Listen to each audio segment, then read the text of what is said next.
chose. J'en ai marre de cette équipe qui pompe tout le temps. J'en ai marre. Dessus. Non. Possible. C'est pas possible. C'est fini. Qui pouvait raisonnablement imaginer un comeback? Cette fois, Alphonse Areola est impuissant. C'est le Real qui ouvre le score. C'est le patron qui marque, Cristiano Ronaldo. Je m'en bats les couilles. En fait, c'est ça la vérité. C'est ce que j'aurais dit si j'étais un fils de pute. Ou un joueur du Paris Saint-Germain. C'est un peu la même chose. Non, on va pas commencer la vidéo comme ça. Viens mon frère, fais un petit interview. Et dis-moi, qu'est-ce que tu penses de le match? Marquinhos, c'est bien, tu tombes bien, reste là, hein. Reste là, on va discuter. Les années passent, les joueurs passent, les coupes de cheveux changent. Mais les couilles, tu veux que j'en parle à qui?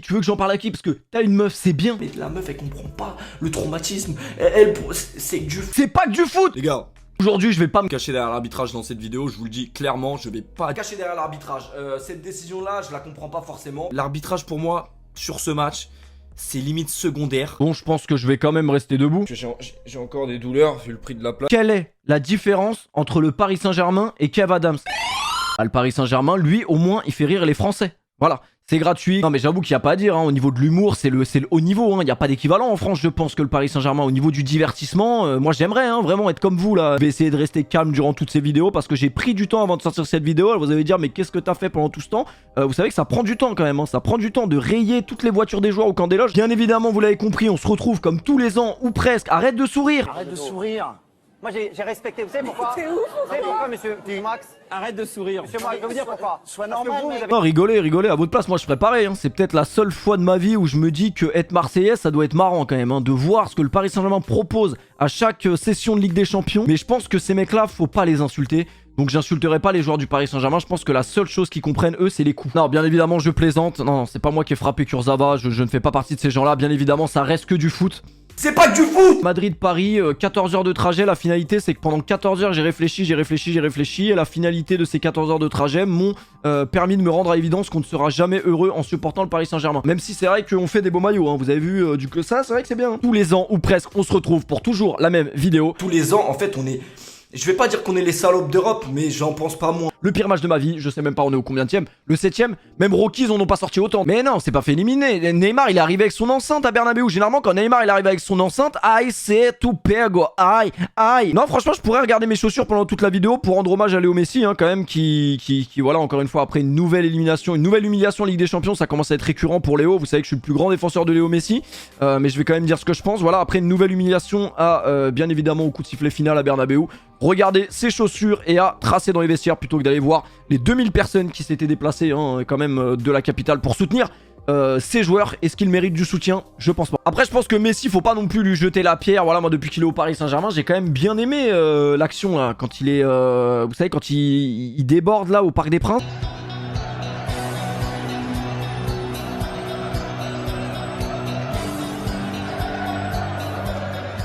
Et qu'il y a Anne-Laure Bonnet qui lui pose les questions. Non, évidemment que tout le monde va prendre aujourd'hui, bien évidemment, il va falloir quand même dénoncer la télé-réalité qu'est le Paris Saint-Germain. Voilà, c'est plus un club de foot, c'est Secret Story, c'est devenu une série à part entière, hein. C'est-à-dire que si on se retrouve pas au moins tous les 2 ans pour ce genre d'humiliation, on meurt. Alors, le Paris Saint-Germain est un club fondé en 1970 par des amoureux de football. En 2011, le PSG devient un club parodique lors du rachat du club par les Qataris. Le président Nasser El Khelaifi a voulu réaliser son rêve de gagner la Ligue des Masters dans la réalité. Seul problème, la Ligue des Masters dans la réalité s'appelle la Ligue des Champions et elle ne coûte pas 70 €. Voilà, elle ne peut pas être uniquement achetée comme sur le jeu Pro Evolution Soccer. J'ai toujours dit que la Ligue des Champions n'était pas une fille facile et malheureusement, bah voilà, la Ligue des Champions ça ne s'achète pas et c'est beaucoup plus complexe que ça.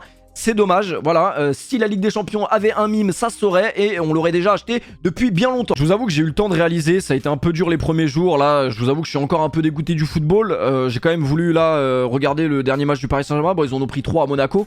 Monaco, ville de Grand Prix à la base, mais non, on vous aime bien les Monégasques, hein, mais c'est vrai que voilà, le club ne va plus du tout. Voilà, c'est-à-dire qu'avant, quand on prenait des humiliations en Ligue des Champions, au moins on assurait en championnat derrière, mais là même plus. Là maintenant on fait même plus semblant, on perd en championnat, on perd en Ligue des Champions, on perd en Coupe de France. Les mecs ne font même plus semblant, ils n'ont plus rien à foutre. Alors est-ce que ce club est maudit? Alors à ce niveau-là, c'est même plus une malédiction. Voilà, ramenez-moi tous les phénomènes paranormaux que vous connaissez un par un, je te montre que c'est des conneries à côté du Paris Saint-Germain. Là on est sur un autre type de paranormal. Quoique au PSG, c'est vrai que des fantômes on en a nous aussi, hein. Wijnaldum, Draxler, Icardi.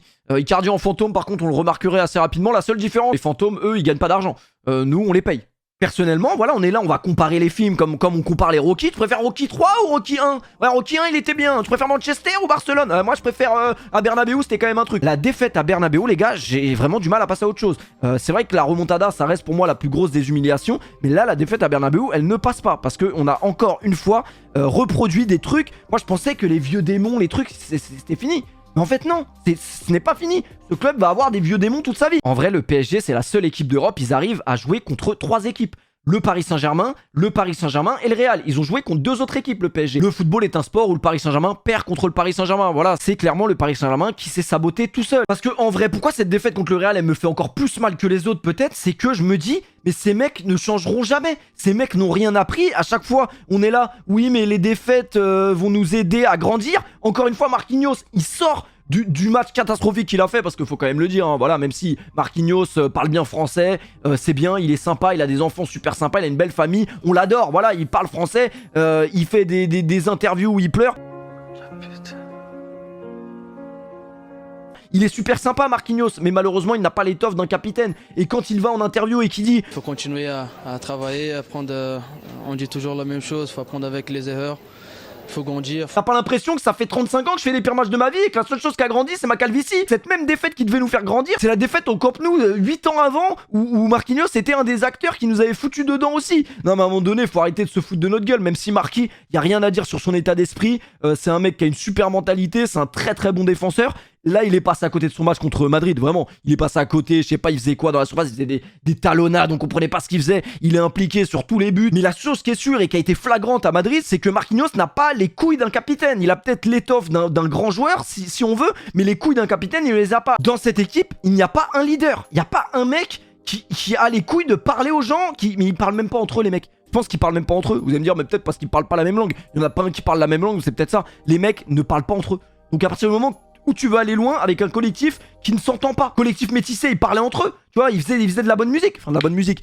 N'abusons pas non plus des mais il faut parler dans un collectif. C'est important. La discussion, la communication, c'est comme ça que tu soulèves des montagnes et que tu te sors de situations compliquées. Match aller, on l'a maîtrisé. Le seul regret qu'on a au match aller, pour moi, c'est de pas mettre plus de buts parce que je pense qu'au match aller, on peut gagner 2-0, 3-0, j'exagère un peu, mais on a les occasions au moins pour repartir du Parc des Princes avec au moins 2 buts d'avance. Mais vous savez quoi? C'est même pas ça le pire, parce que Messi, il a raté un penalty à l'aller. Mais oui, si, je lui en veux, parce qu'un mec comme Messi doit pas rater un penalty à l'aller. Mais même on aurait gagné 2-0 à l'aller, on serait sorti à Bernabeu. C'est ça le pire, et vous savez que je sais que j'ai raison.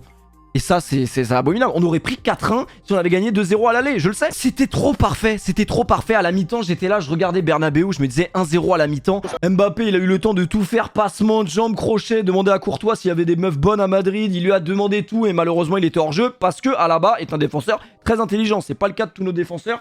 On ne citera pas de nom, mais c'est vrai que sur le but, clairement, là il y a 2-0, c'est terminé. Kylian Mbappé qui a marqué 12 fois hein, dans ce match. Tout est parfait, le scénario était parfait, mais c'est pas dans notre ADN que ce soit parfait comme ça. Il y a un truc qui cloche, c'est trop parfait. Non mais les gars, cette année c'est la bonne, c'est sûr, il y a un signe, Macron, vous avez vu ce qu'il a fait Macron? Il a délocalisé la finale de la Ligue des Champions au Stade de France. Il y en a beaucoup qui sont tombés sur Donnarumma. Les amis, encore une fois, je vais pas me cacher derrière l'arbitrage. On ne peut pas justifier notre élimination à Bernabeu et l'humiliation qu'on a subie en même pas 15 minutes sur cette erreur de Donnarumma. Même si ce connard, il aurait pu l'envoyer en touche ou l'envoyer sur le périph' parisien, carrément, il avait largement le temps. Il avait tout son temps. Il avait peut-être même le temps de se branler, le temps que Karim Benzema arrive au pressing. Le pressing, important. Karim Benzema, c'est pas la première fois qu'il fait des pressings comme ça qui lui apportent des situations. Hein. Demande au gardien de Liverpool, Karius. Karius qui vient à l'instant de recevoir une nouvelle... un colis piégé dans sa boîte aux lettres. Merde. C'est sûr que c'est pas Icardi qui aurait fait un pressing comme ça sur Donnarumma. Moi, il me parle de chouin, mais moi j'ai quelque chose. On parle en d'Icardi, voilà. Ça ne choque absolument personne. Ah, parce qu'à un moment donné, faut savoir qui est qui. C'est pas Icardi? Non, mais la seule bonne action d'Icardi au Paris Saint-Germain cette année, c'est cette photo. Voilà, parce que c'est lui qui l'a pris en photo. Mauro Icardi, on l'a payé 70 millions d'euros. À chaque rendez-vous important, il est pas là et ça nous choque même pas. Genre là, on a vu Icardi qui n'était là à aucun moment en Ligue des Champions. On s'est pas dit, mais c'est bizarre quand même, on a acheté un mec 70 millions. Non, on a oublié parce que c'est c'est tellement une faute professionnelle à lui-même, ce mec. Voilà ce qu'on retiendra, du passage de Mauro Icardi au Paris Saint-Germain. Alors attention parce que Wenda c'est très important. Vous enlevez la tête, c'est comme les crevettes, vous gardez juste le corps. La particularité de toutes les humiliations du Paris Saint-Germain en Ligue des Champions, à chaque fois vous verrez, c'est que l'équipe d'en face n'y croit plus. Et pourtant, il y a toujours un mec qui y croit. Rappelez-vous la remontada, c'était Neymar, c'était le seul à y croire. Je peux vous jurer que c'était le seul à se dire, bah attends, cette équipe, ça se voit qu'elle est assez éclatée pour prendre 6 buts en quelques minutes. Bon, j'extrapole un peu, mais c'était un peu ça le délire. Là, Karim Benzema, je pense que quand il a vu Donnarumma balle au pied en train d'envoyer des messages sur Insta, parce que clairement, Donnarumma sur l'action, il prend son téléphone, il est en train de regarder ses DM Insta et il dégage au dernier moment, il voit Benzema. Le PSG maîtrisait la rencontre, il n'y avait aucun problème, le PSG menait 2-0 au total, il n'y avait rien à stresser. Et Benzema a donné la lueur d'espoir à toute son équipe de se dire il y a moyen contre eux parce qu'ils sont capables, parce qu'ils ont peur. D'ailleurs j'en profite qu'on est dans un contexte un peu de guerre, voilà, Vladimir Poutine, si quitte à envoyer le Satan 2 sur la France, envoie-le directement sur le camp des loges, hein, comme ça c'est les premiers qui prennent. Alors est-ce qu'il y avait faute sur Donnarumma, est-ce qu'il n'y avait pas faute? Faute ou pas les gars, le PSG ne peut pas se désolidariser et exploser en quelques secondes après une erreur de son gardien. Maintenant Donnarumma a fait le con, maintenant je vais pas rentrer parce que ce serait hypocrite et ce serait facile de dire ouais mais fallait mettre Navas. Non, pas forcément, voilà. On sait très bien depuis le début que l'alternance c'est bien, mais l'alternance de 2 top gardiens c'est pas bien. On savait que au bout d'un moment cette alternance allait causer des problèmes dans le vestiaire et même hors du vestiaire, parce que Keylor Navas, moi je l'aime beaucoup, c'était le gardien le plus serein au monde depuis qu'il avait rejoint le Paris Saint-Germain, et dès que Donnarumma est rentré dans la course, on a senti un Navas un peu moins bon, un peu moins confiant dès qu'il était titulaire avec le Paris Saint-Germain, tout simplement parce que cette alternance de gardiens n'aurait jamais dû être mise en place par le Paris Saint-Germain. C'est encore une erreur de là-haut, mais vous inquiétez pas, on va parler de là-haut après, on va pas parler du dessin animé, on va vraiment parler de ce qui se passe là-haut. Pochettino, je crois, il met 10 minutes à faire des changements parce que il a pas l'air d'avoir l'impression que son équipe va s'écrouler, hein, parce que ça c'est un truc que tout le monde s'est rendu compte, hein. Moi j'étais au stade, je suis pas le plus grand analyste footballistique de la planète, et pourtant je me suis rendu compte que ça sentait la merde quand même à un moment donné. L'égalisation de Karim, ça sentait déjà la merde, on sentait que cette équipe-là pouvait basculer en enfer à tout moment, et pourtant Pochettino a mis plus de 15 minutes ou 10 minutes à réagir et peut-être à potentiellement faire des changements. Après on peut pas lui en vouloir, hein, il regarde les matchs sur IPTV, le problème c'est que lui il est sur la pelouse. On sent que ça sent la merde, 70e minute de jeu. Vous reconnaissez cette action? Je pense que de chez vous, vous avez tous eu la même réaction. La seule chose que vous avez eu à dire sur cette action, quand vous avez vu Modric partir et qu'il y avait 8 mecs du Paris Saint-Germain autour de lui, nique-lui sa mère. C'est pas possible! C'est pas possible! On est une équipe de salopes, ça changera jamais! Voilà, c'est toujours la même chose, toujours les mêmes commentateurs, toujours les mêmes phrases, toujours les mêmes voix. Puis là, ce qui va se passer, l'enchaînement, c'est lunaire. L'engagement, j'ai jamais vu ça. Je savais que l'engagement sur FIFA était scripté. Dans la vraie vie, je ne pensais pas. C'est un engagement qu'on n'a même pas vu. Carrément, je pensais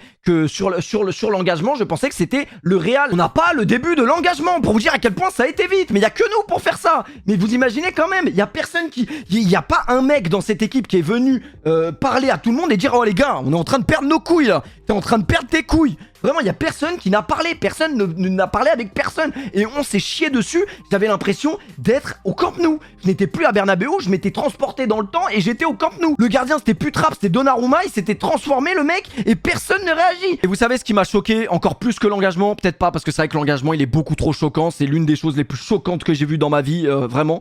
Cet engagement là c'est lunaire, de le vivre au stade c'est encore pire, parce que tu comprends pas ce qui se passe, tu te dis mais attends c'est pas possible, il y a un bug là, genre le jeu il a bugué. Mais non, Karim Benzema vient d'inscrire un triplé et un doublé en quoi, une minute, même pas 40 secondes. Il a même pas eu le temps de célébrer son deuxième but, il en a déjà mis un troisième. Il y a que le Paris Saint-Germain pour faire ça, excusez-moi. Il y a personne d'autre en Europe qui n'aurait subi un tel scénario. Encore une fois, c'est pour ça que je vous dis que c'est des scénarios Netflix, des trucs qui dépassent l'entendement, qui dépassent la réalité. Les 10 dernières minutes sont choquantes les gars, c'est même de l'humiliation à l'état pur pour les supporters parisiens, parce que je peux comprendre que tu prends un coup sur la tête, je sais pas, tu penses aux supporters, tu te dis il reste quand même 10 minutes, on va au moins aller mouiller le maillot pour tenter quelque chose, aller chercher un but. Et ben non, rien, le PSG était résigné, le PSG s'était accommodé de cette élimination. Voilà, 80e minute, on arrête de jouer, c'est bon, bien joué à Karim, bien joué pour le triplé. Voilà, on a dominé presque 180 minutes, mais bon, bah c'est pas grave, hein, vous avez été meilleur que nous, le Real, bien joué, on se reverra l'année prochaine. L'année prochaine, ce sera la bonne, je pense. Moi, ma première pensée vient pour les mecs qui sont encore une fois déplacés pour voir ces mecs-là et se faire pisser dessus. Voilà, des mecs qui consacrent leur vie à des mecs, je sais pas si on s'en rend compte, des milliers de kilomètres tous les week-ends pour supporter des mecs qui n'ont aucune estime pour le logo et pour ce que représente le Paris Saint-Germain. Personne ne vient en fin de match remercier les supporters, moi ça m'a choqué. Après une énième humiliation en Coupe d'Europe, voilà, devant toute l'Europe se rend compte que le Paris Saint-Germain c'est un paillasson en Ligue des Champions parce que voilà, on va pas se mentir, le PSG, qui d'autre que le Paris Saint-Germain est aussi marrant sur la scène européenne que nous, il y a pas. Et les mecs ne viennent même pas au moins venir voir les supporters pour, je sais pas, au moins les remercier de s'être déplacés encore une fois pour voir une énième humiliation. Après voilà, faut pas non plus espérer beaucoup de mecs qui ont une prime dans leur contrat pour, voilà, qui sont quand même payés pour venir en fin de match au Parc des Princes pour remercier les supporters. Coup de sifflet final. Bon, il y a eu un coup franc de Messi, mais malheureusement Messi. Léo Messi, en vrai, c'est un peu le petit dans le film Magic Basket. Je pense que vous avez tous déjà vu ce film. C'est l'histoire d'un petit qui prend, qui trouve les chaussures de Michael Jordan et dès qu'il les met, bah il a un niveau de joueur NBA. Bah malheureusement, Léo Messi, c'était un grand joueur quand il avait le maillot de Léo Messi à Barcelone. Malheureusement, le maillot de Léo Messi au Paris Saint-Germain. Maintenant, est-ce que je vais remettre la faute sur Messi? On va parler de beaucoup de choses. C'est l'heure de discuter vraiment des problèmes, des vrais problèmes. Le PSG est une nouvelle fois éliminé de Ligue des Champions. Encore une fois, le PSG a donné toutes les clés à ces joueurs-là pour être dans les bonnes conditions. Voilà, les salaires, les week-ends au Brésil, les congés quand vous trompez votre meuf. C'est quand même le seul club au monde où tu trompes ta meuf, t'as le droit de pas aller à l'entraînement le lendemain. Je pense que le PSG a donné trop de clés à ces mecs-là et que un jour Passepartout il va venir vous reprendre les clés et vous enculer. Et à chaque fois, tu te dis oui mais une humiliation comme ça, c'est sûr que ça va faire basculer le projet.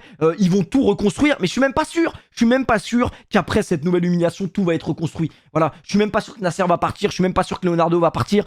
Et pourtant à un moment donné, voilà, on sait que la cantine est bonne depuis maintenant 10 ans au Paris Saint-Germain, mais à un moment donné, va falloir arrêter la cantine. Merci à Nasser pour la draft. Voilà, encore une fois, la meilleure draft d'Europe, c'est le Paris Saint-Germain, bien évidemment, sur le papier. Le problème des drafts, c'est que ça marche sur FIFA, hein, faire cohabiter des joueurs sur le papier qui sont exceptionnels et les mettre à chaque poste. Ça marche sur PlayStation, malheureusement ça marche pas dans la vraie vie. Voilà, parce que le problème et la différence des drafts FIFA et la draft dans la vraie vie, c'est que bah sur FIFA t'as peut-être pas besoin de couilles, mais en vrai t'en as besoin. Et ces couilles là elles s'achètent pas à Micromania. Ouais mais attends, Florentino Pérez fait pas trop le malin parce que nous on vient d'ouvrir une boutique sur la 5ème avenue à New York. Encore un putain de match retour où le PSG se chie dessus. La seule année où le PSG est allé quand même très loin en Ligue des Champions, on va quand même parler crûment, c'est quand il y avait des matchs secs. Voilà, parce que voilà, je suis obligé de remettre en question l'année où on va en finale, parce que des gens vont me dire oui mais le PSG a passé un cap, ils ont été en finale. Oui, ils ont été en finale, mais est-ce que ce parcours Dortmund, Atalanta, Leipzig, on l'aurait pas fait avec les anciens avec qui ça bloquait, notamment les Zlatan, etc. Je suis pas sûr. Je suis en train de tout remettre en question tellement cette équipe me dégoûte. Parce qu'au final, oui, c'est vrai, on va en demi-finale. L'année dernière, on élimine le Bayern sur un match aller-retour. Je sais même pas comment. D'ailleurs, ça reste le plus gros mystère. On a réussi, ouais, c'est vrai. Palmarès de ce PSG là, c'est vrai qu'on a réussi à éliminer un Bayern Munich avec Colin Dagba, Diallo, je sais pas comment on a fait. Encore aujourd'hui, vous me le demandez, je ne saurais pas vous l'expliquer. On l'a fait. Bon, pour se chier dessus, même pas chier dessus en fait, tomber contre une équipe beaucoup plus forte que nous, contre City. Donc on ne méritait absolument pas, puisque Paris, c'est pas une équipe, c'est avant tout des individualités. Et la seule chose qui pourrait nous faire peut-être gagner quelque chose, c'est ces individualités là. Mais je pense même pas que vous pouvez gagner une Ligue des Champions juste avec des individualités. Et l'année où on sort contre City, ça l'a clairement prouvé. Collectivement, c'est le néant. Pochettino, il est là depuis 2 ans. On sait pas ce qu'il fait là. Lui-même ne sait pas ce qu'il fait là. La seule chose qu'il veut faire, c'est se barrer. Et pourtant, il est là. Mais c'est vrai qu'il faudrait quand même commencer à parler des matchs aller-retour du Paris Saint-Germain en Ligue des Champions. Parce que dès qu'il y a des matchs aller-retour, on commence à twerker comme l'autre enculé dans les églises. Non mais c'est quoi la prochaine étape? Je vous le demande. Les joueurs du Paris Saint-Germain vont aller chez TPMP pour expliquer leur agissement. Non, parce que je suis désolé, Pochettino, je l'ai entendu après le match déjà. Les mecs n'assument rien. Voilà, les Pochettino, les Leonardo, ils nous ont parlé de l'arbitrage. Moi, je vais pas me cacher derrière l'arbitrage. Voilà, je vais laisser Leonardo et Nasser aller tabasser les arbitres pour moi. Comment, après une prestation pareille, vous arrivez à nous parler d'arbitre? Les mecs ont pris 3 buts en 15 minutes. C'est-à-dire que même après l'erreur de Donnarumma, même s'il y a faute, il n'y a pas faute, tu ne peux pas t'écrouler comme ça. C'est interdit pour un joueur de foot professionnel. Et ben si, on l'a fait, on l'a quand même fait. Et les mecs, la seule chose qu'ils arrivent à nous dire en après-match, c'est aller tabasser des mecs de l'arbitrage et nous dire que c'est la faute de l'arbitre si on s'est encore fait éliminer. Vous regardez, dans toutes les humiliations qu'on a prises ces dernières années, Manchester, Barcelone, Madrid, ils nous disent c'est l'arbitre. Mais non, c'est pas l'arbitre en vrai. C'est juste vous les enculés. Il y a des mecs en France là, il y a sûrement des milliers de personnes en France qui ont raté 2 buts. Le mec il a été pissé, il a raté 2 buts. C'est du jamais vu. Le mec il est parti vider sa vessie et se détendre. Le PSG était qualifié, il était serein. Il est revenu devant la télé, il a vu que le PSG dans leur short c'était pas de la pisse, c'était de la merde. Voilà, ils se sont chiés dessus. Non parce que je suis désolé, j'ai été à Bernabeu, j'ai entendu Pochettino en après-match qui m'a parlé, qui nous a parlé. de l'ambiance à Bernabeu. Parce que vous allez me dire que là, des hommes de 30 balais, voilà, les joueurs du Paris Saint-Germain, des grands gaillards comme eux, ils ont eu peur de l'ambiance de Bernabeu. Non mais sérieusement, faut vraiment arrêter de se foutre de notre gueule. Il y a un vrai problème avec ces mecs-là. À un moment donné, après le match, j'espère qu'ils ont été voir leur gynéco, parce que je pense que dans leur cycle d'ovulation, il y a des petits problèmes. Vraiment, ces mecs-là ne sont pas des hommes, ce sont des femmes. L'avenir du PSG, bah comme 80% des gens qui regarderont cette vidéo, il est flou, hein, comme moi le premier, voilà, l'avenir est flou, encore une fois. Je me dis que ça changera jamais si on en reste à ce niveau-là et qu'on reste avec les mêmes personnes qui sont au-dessus, parce que le vrai problème en fait de ce club-là, c'est que les mecs, quand ils viennent au Paris Saint-Germain, ils sont tellement bien accueillis, t'arrives, il y a ta tête sur la Tour Eiffel. Donc à un moment donné, qu'est-ce que tu t'en bats les couilles il n'y a pas l'odeur du sang, t'as pas envie de te battre sur le terrain. Tant que ces mecs-là seront dans ce confort et dans ce luxe qu'est de jouer au Paris Saint-Germain, parce qu'aujourd'hui, jouer au Paris Saint-Germain, c'est même pas un luxe, c'est une chance. Voilà, tous les mecs qui jouent au Paris Saint-Germain aujourd'hui sont conscients de la chance qu'ils ont. C'est-à-dire que les mecs n'ont aucune pression. Même après l'élimination, Leonardo, il a eu une réunion avec les joueurs pour leur dire « Tranquille les gars, tout va bien se passer, maintenant va falloir se battre pour aller gagner la Ligue 1 ». Mais comment ça, tout va bien se passer les gars? Ces mecs-là sont en permanence protégés, on leur dit que c'est les meilleurs joueurs du monde, on les protège à longueur de temps. Et à un moment donné, le problème c'est que le mec qui est tout en haut, le président, c'est le meilleur ami des joueurs, il mange avec eux, voilà, c'est encore la même chose. Nasser n'est même pas le président d'un club de foot, Nasser est fan des joueurs du Paris Saint-Germain. Comment c'est possible aujourd'hui en 2022 qu'un président de club soit fan de ses joueurs? Nasser, le problème c'est que c'est un mec du chemin des rois. Il est fan de Neymar, il est fan de ses joueurs. Vous ne pouvez pas demander à ce mec-là de gérer un club comme le Paris Saint-Germain. Il ne pourra pas le faire. Il est trop ami avec les joueurs. C'est comme si toi t'arrives au travail et le patron il est fan de toi. Mais si t'arrives en retard, le patron il va te dire quoi? Oh mais c'est pas grave, tu peux ne pas arriver en retard. Mais tu vas faire quoi tous les matins? Tu vas arriver en retard, puisqu'il n'y aura aucune conséquence et que ces mecs là, il ne peut rien leur arriver. Il faut changer quelque chose, ça fait 11 ans que le Qatar est arrivé. Maintenant faut pas tout mélanger. Nasser et le Qatar a apporté beaucoup de bien au PSG. Faut pas se tromper de colère, faut pas se tromper de guerre. C'est pas contre le Qatar qu'on doit en vouloir, parce qu'aujourd'hui si le PSG a passé un stade au niveau européen et qu'il est quand même un grand club sur la scène européenne, même si bon, ça reste le club le plus clownesque d'Europe, hein, au niveau de toutes les humiliations qu'on subit tous les ans, ça reste quand même quelque chose qu'ils ont fait les Qataris depuis qu'ils sont arrivés. Tout n'est pas à jeter, mais la vérité c'est qu'aujourd'hui on doit faire un constat clair. Après 11 ans, on a plus eu d'humiliation que de résultats favorables sur un point sportif. Alors oui, c'est vrai que sur un point économique, le modèle du Paris Saint-Germain, ce qu'ils ont réussi à faire, implanter le Paris Saint-Germain partout. Mais moi je pense que les Qataris, en vrai, sportivement, ils s'en battent les couilles, ça se trouve. Ils ont réussi ce qu'ils voulaient faire. Faire du Paris Saint-Germain l'une des plus grandes puissances et l'une des plus grandes marques de foot au monde. Et encore une fois, pour changer quelque chose, il faut que ça saute en haut, parce qu'à un moment donné, le constat il est clair. Voilà, ce sont des enfants pourri gâtés dans ce club, et tant que les joueurs seront des enfants pourri gâtés, le PSG ne pourra pas faire quelque chose de concret en Ligue des Champions. Il dirige le club comme si c'était football manager. Nasser prend les décisions à la place des coachs. À chaque fois, c'est quand même lui qui décide des compos. Voilà, c'est le seul club en Europe qui se veut gagner la Ligue des Champions, qui ne donne pas les pleins pouvoirs à ses entraîneurs. Parce que pour une fois, je vais défendre Mauricio Pochettino, qui est peut-être le pire entraîneur de l'ère Qatari. Faut le faire, parce qu'il y en a eu des champions hein, depuis qu'il y a le PSG. Mais c'est peut-être le seul entraîneur qui est éclaté. Mais je me dis, à un moment donné, faut arrêter avec les entraîneurs. Pochettino c'était pas bien, Emery c'était pas bien, Ancelotti c'était pas bien, non à un moment donné Tuchel c'était pas bien. Oui mais à un moment donné en fait non, c'est juste que les entraîneurs n'ont pas de pouvoir. Les entraîneurs quand ils arrivent au Paris Saint-Germain, ils arrivent à Fox River, ils sont dans la même cellule que T-Bag. À un moment donné voilà, il faut que ça pète en haut. Neymar, j'avais un oncle un peu comme lui, Neymar. Fort au foot, non, alcoolique et dépressif. Aujourd'hui, il n'est plus que l'ombre de lui-même, et ça me fait mal au cœur de dire ça. Même si pour moi, Neymar, il y a beaucoup de gens qui l'ont beaucoup critiqué. Pas forcément à juste titre après cette élimination contre le Real. Pour moi, Neymar, moi, il me fait plus de peine qu'autre chose. Parce que je me dis, attends, Neymar, il a 30 ans. Il devrait encore nous proposer au moins 2-3 saisons de qualité. Le mec, t'as l'impression qu'il est fini. T'as l'impression que quand tu le vois jouer, tu te dis, mais Neymar ne retrouvera jamais son niveau d'antan. Le mec n'est plus capable de faire des différences. Balle au pied, le mec n'est plus capable de prendre de vitesse des simples joueurs de Ligue 1. Ça me fait plus de peine qu'autre chose. J'ai même pas envie de taper sur Neymar. La seule chose que je peux regretter sur Neymar, c'est qu'on l'ait prolongé. Quand il voulait partir, encore une fois, problème d'institution, problème de club, le PSG laisse les joueurs pisser sur le club avant de se respecter eux-mêmes. Non, au PSG, les joueurs passent avant le club. Voilà, donc pareil pour le cas Mbappé. J'aime beaucoup Mbappé, il aurait dû rester au PSG, mais on savait très bien que Mbappé ne voulait pas rester au PSG dans tous les cas. Donc si vous me dites que le Real avait donné une offre de 220 millions à Kylian Mbappé, que vous l'avez refusé pour le laisser partir libre un an après, c'est quand même qu'il y a des gros problèmes en haut. Encore une fois, ça revient toujours au problème. Tous les problèmes qui sont dans ce club, ça revient toujours au même point, c'est-à-dire la direction. Le recrutement de Messi, voilà, la direction, encore une fois, hein, c'est même pas une question de Messi en fait. Messi, limite, Je lui en veux même pas. C'est pareil, Messi me fait plus de peine qu'autre chose. Avant de tomber sur Léo Messi, est-ce qu'on avait peut-être pas besoin d'autre chose que Léo Messi? C'est ça la vraie question qu'il faut se poser. Et encore une fois, la problématique revient toujours à la même chose, la direction. Voilà. Et je pense que Nasser, s'il reste au Paris Saint-Germain, dès qu'il pourra faire CR7 cet été, il le fera. C'est pas la question de savoir si CR7 est un bon joueur ou pas un mauvais joueur. C'est juste que le Paris Saint-Germain a d'autres problèmes que d'acheter Messi ou d'acheter CR7. Bas les couilles du collectif, bas les couilles du projet sportif. On est là uniquement pour vendre des maillots. Toujours le même problème, encore une fois. Voilà, les débâcles passent, les conclusions restent. Est-ce que c'est un problème d'arrogance? Est-ce que les mecs se sont vus plus beaux que tout le monde? Peut-être, parce qu'ils sont tellement. On leur suce tellement la queue dans ce club que c'est les plus beaux, c'est les plus forts d'Europe. C'est les meilleurs, mais au final, voilà, dans les moments clés, dans les moments chauds, dans les moments où ça sent un peu le sang, voilà, et ben ces mecs-là sont déstabilisés et perdent leur couille. Encore une fois, on en revient au même problème, toujours pas un grand club, 3 ou 4 ans après. Non, frérot, le PSG, c'est pas un grand club. Le PSG, c'est pas le Real, c'est pas le Barça, c'est pas Manchester United. Alors qu'est-ce qu'il faut faire pour l'avenir? Je ne saurais vous le dire, si ce n'est que... Si tu as cliqué sur cette vidéo, c'est probablement que...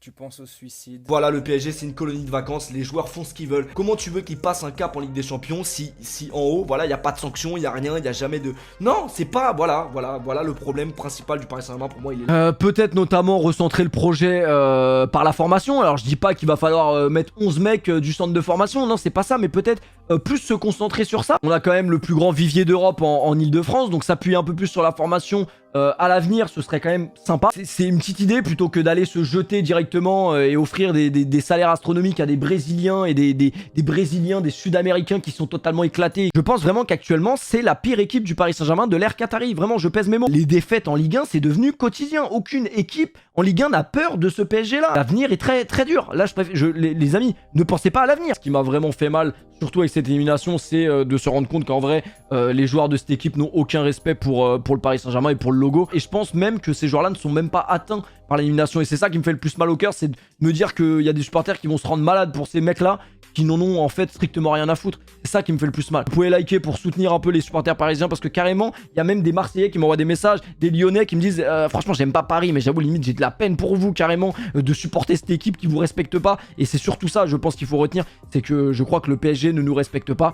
Et tant que ces joueurs-là qui ne respectent pas le club seront au PSG, qu'on leur délivrera voilà, des salaires astronomiques pour se toucher les couilles sur le terrain, bah on n'évoluera pas et on passera pas ce cap et on ne gagnera certainement pas la Ligue des Champions. Sergio Ramos, ouais, qu'on a recruté pour la Grinta, tout ça, toujours pas de match, non, il a pas joué en Ligue des Champions, du coup il jouera pas. Il jouera peut-être jamais avec le Paris Saint-Germain en Ligue des Champions. Il a liké une publication du Real qui lui disait de revenir au club. Mais Ramos, tu veux pas plutôt aller t'acheter un corps sur le Darknet? Ils vendent 2-3 organes là-bas, hein. Je pense que pour ton corps ce serait pas mal. Vous avez quand même réussi à faire craquer un mec comme Yannick Noah. Mais Yannick Noah, c'est un mec qui marche pieds nus sur le bitume. Vraiment, ce club, je finirai quand même cette vidéo sur une note de positivité. Les humiliations du Paris Saint-Germain vont durer plus longtemps que le Covid. Et Dieu sait que le Covid il est long pourtant. Même si là je suis abattu et que bah forcément c'est récent, donc c'est compliqué de faire le deuil tout de suite. On continuera bien évidemment à supporter notre club. Ça changera jamais. On aura toujours des espoirs. Mais c'est la vie, c'est le football. On réessayera, voilà, comme avec les meufs, on réessayera l'année prochaine. L'année prochaine encore, je vous ferai toujours les mêmes snaps. Cette année, je la sens bien. Cette année, c'est la bonne. Mais à un moment donné, il va falloir faire sauter 2-3 personnes dans ce club avant que ça change, parce que sinon, je vais crever sur YouTube. On va gagner la Ligue des Champions. Ouais, monsieur, faut le débrancher là. Ouais, faut le débrancher, il délire. Bref, c'était votre pote Paoletta. Portez-vous bien les gars, on se retrouve très vite pour une nouvelle vidéo YouTube. Ça parlera de tout sauf du PSG, c'est sûr. Là, le PSG, m'en parlez plus pendant un moment. Bisous la famille, portez-vous bien.